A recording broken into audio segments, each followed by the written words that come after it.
one storyteller presents another gripping tale that will keep you on the edge of your seat. Stay tuned until the end because this one is packed with twists, justice, and the ultimate payback.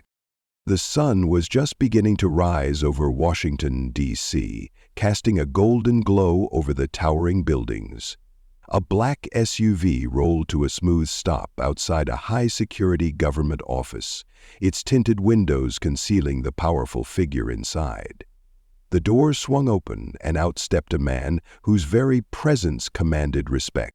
He was tall, broad-shouldered, and dressed in a sharp, tailored suit. His deep brown skin contrasted against the crisp white shirt he wore underneath his jacket.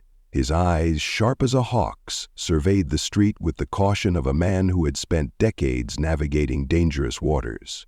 This was FBI Chief Elijah Cross, a legend in law enforcement, known for his strategic mind, unshakable integrity, and a history of cracking cases that had left criminals trembling in their boots. Despite his status, Elijah was a man of the people. He didn't flaunt his power, didn't bask in his authority. He had spent his life earning his position, proving his worth not through privilege but through sweat, intelligence, and an unyielding sense of justice.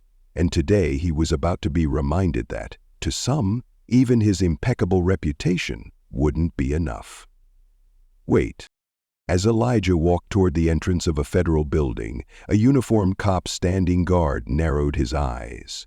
Officer Bradley Carter had been on the force for years, but his attitude had always been questionable. The moment he saw Elijah approaching, something in him twisted with resentment. The authority that radiated from the man in front of him was undeniable, yet to Carter, it was unacceptable. "Hey, you, stop right there," Carter barked, stepping forward, his hand resting on his holster. Elijah stopped, arcing an eyebrow at the officer's aggressive tone. He had encountered all kinds of people in his career, and he could recognize hostility a mile away. "Is there a problem, officer?" Elijah asked, keeping his tone calm but firm. Carter sneered, looking Elijah up and down. "Yeah, I need to see some ID. This is a restricted building." Elijah reached into his pocket and pulled out his credentials, flipping open the leather case to reveal the golden badge and ID that marked him as the highest-ranking FBI official in the city.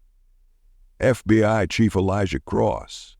I have a meeting inside." Carter barely glanced at the ID before scoffing. "Uh-huh, and I'm the President of the United States. Do you really expect me to believe this belongs to you?"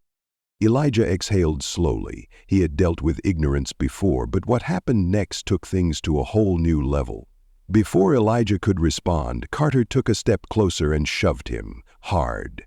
The impact sent shockwaves through the crowd of onlookers. Gasps filled the air. The next few moments would define everything that came next. Elijah barely moved from the shove, his years of military training and fieldwork making him far sturdier than Carter expected. But the insult of it, the sheer audacity, sent a fire through his veins. A hushed silence fell over the street. Bystanders, government workers, and even a few fellow officers nearby froze, their eyes darting between the decorated FBI chief and the aggressive cop. Elijah inhaled deeply, keeping his temper in check. He had seen men like Carter before, officers who wielded their badges like weapons, not as symbols of service. He wasn't about to be baited into a scene, but he also wasn't going to let this slide. "Officer," Elijah said in a low, commanding tone, his voice razor-sharp, "I suggest you take your hands off me and think very carefully about your next move." Carter smirked, mistaking Elijah's calmness for submission. He stepped closer, his hand tightening on his belt. "Or what? You think flashing a fake badge makes you special? I don't care who you think you are, boy. You're not getting past me." The word "boy" hung in the air like a loaded gun. A few people in the crowd murmured, some pulling out their phones to record. They knew history when they saw it. Elijah clenched his jaw. He had worked too damn hard to be reduced to this. Another black man disrespected by a racist cop who didn't bother to know his place in the world. Before Elijah could respond, another voice cut through the tension. "Excuse me, what the hell is going on here?" A woman in an expensive suit strode forward, her heels clicking against the pavement. "Special Agent Maya Reynolds." Elijah's second-in-command and one of the fiercest federal agents in the country. Her sharp green eyes locked onto Carter with a mixture of disbelief and disgust. Carter hesitated, but then squared his shoulders. "Just dealing with some unauthorized personnel, ma'am. No need for concern." Maya's eyebrows shot up. "Unauthorized?" She turned to Elijah and then back to Carter. "Are you out of your damn mind? That's FBI Chief Elijah Cross." The shift in Carter's face was almost comical. His smirk vanished, his bravado faltered, and his eyes darted to Elijah's badge again, this time actually reading it. Beads of sweat formed on his forehead.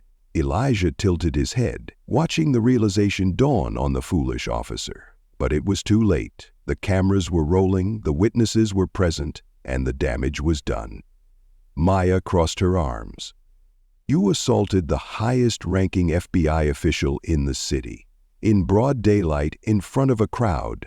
She gestured to the sea of phones recording. "And I'm sure at least half of them are live streaming." Carter's face turned pale. His mouth opened and closed like a fish gasping for air. I didn't know." Elijah finally spoke, his voice deadly calm. "You didn't care to know." The tension was thick enough to slice with a knife.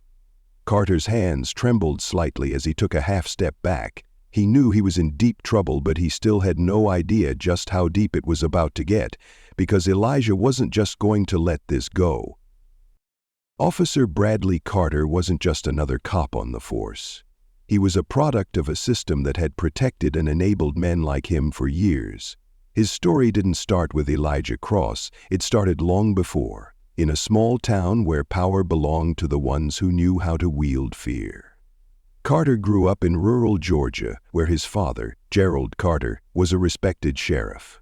Respected, but not necessarily admired. Gerald ran the town with an iron fist, using his badge to intimidate rather than protect. By the time Bradley was in high school, he had already developed a reputation for being a bully.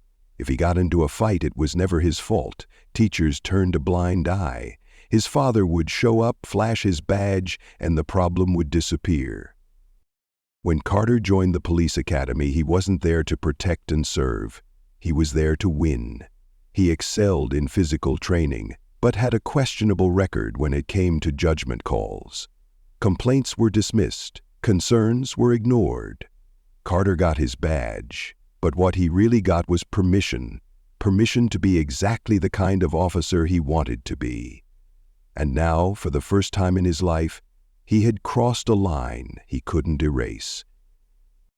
If you enjoyed this powerful tale of justice, make sure to subscribe to a One Storyteller, because we've got more stories that will make you question everything. Hit that bell icon so you never miss out on another unforgettable moment. Until next time, remember, no one escapes the truth forever.